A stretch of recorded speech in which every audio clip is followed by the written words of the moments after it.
আমি একজন মেয়ে হিসাবে বলবো, একজন মেয়ের জীবনে স্বাবলম্বী হওয়াটা অনেক বেশি দরকার। আর একজন মেয়ে ঘরে বসে খুব সহজে কিভাবে নিজেকে স্বাবলম্বী করতে পারে তার কিছু সুন্দর সুন্দর টিপস আপনাদের সঙ্গে আমি শেয়ার করব। হ্যালো এভরিওয়ান, শুরু করছে আর একটা নতুন ভিডিও। আশা করি ভিডিওটি সবার অনেক বেশি ভালো লাগবে।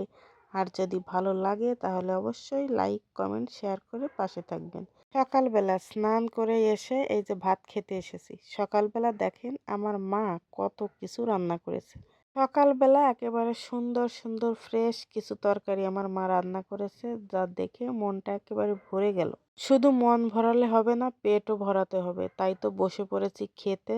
একেবারে সবকিছু সাজিয়ে গুছিয়ে এই যে বসে পড়লাম খেতে। এভাবে না একা একা বসে বসে আমার একদমই খেতে ইচ্ছা করে না। আমি মাঝে মধ্যে খাবার নিয়ে আমার পাশে যে বৌদিরা থাকে তাদের কাছে গিয়েও খাই। তো খাওয়া দাওয়া শেষ, একটা তরমুজ ছিল ওটা কেটে নিয়েছি। অনেকগুলো তরমুজ কেটেছি কারণ আমার রাজাবাবু খাবে, আর রাজাবাবু যাদের নিয়ে খেলা করছিল ওদেরকেও খেতে দেব। তার কারণে আমি একসাথে এক প্লেট তরমুজ কেটেছি। তারপর এই যে ছেলেকে স্নান করে রেডি করে দিচ্ছি। আচ্ছা, আমরা মেয়েরা যারা আছি তাদের কি শুধু এই ঘর সংসার বাচ্চা কাচ্চা লালন পালন ছাড়া আর কোনো কাজ নেই?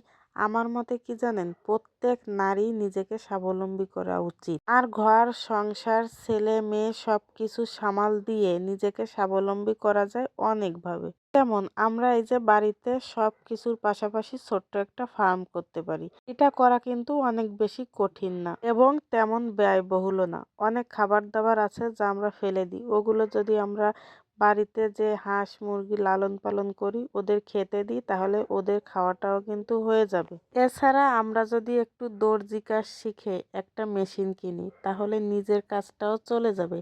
পাশাপাশি আমরা 2-4 জনের কাজ যদি করে দিই তাহলে আমাদের হাতে কিছু টাকাও আসবে। এবার আমি আরেকটা টিপস শেয়ার করব। আমরা তো প্রতিদিন রান্না বান্না করি, ঘরে কত কাজ বাজ করি। আমাদের প্রত্যেকের হাতে অবশ্যই একটা ফোন থাকে। আর এখন তো সাধারণত সবার কাছেই অ্যান্ড্রয়েড ফোন থাকে।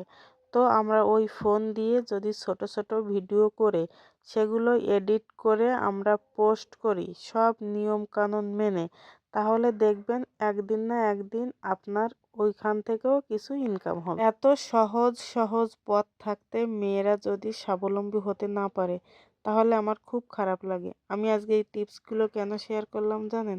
আমার কাছে আজকে আমার একটা ছোট বোন বলছিল, দিদি আমি কিছু করতে চাই, আমি কিভাবে করব আমাকে একটু পরামর্শ দাও। তো আমি তখন ওকে এই টিপসগুলো শেয়ার করেছিলাম আর ভেবেছিলাম আপনাদের সঙ্গেও শেয়ার করব, যদি আপনাদের কারো একটু উপকার হয়।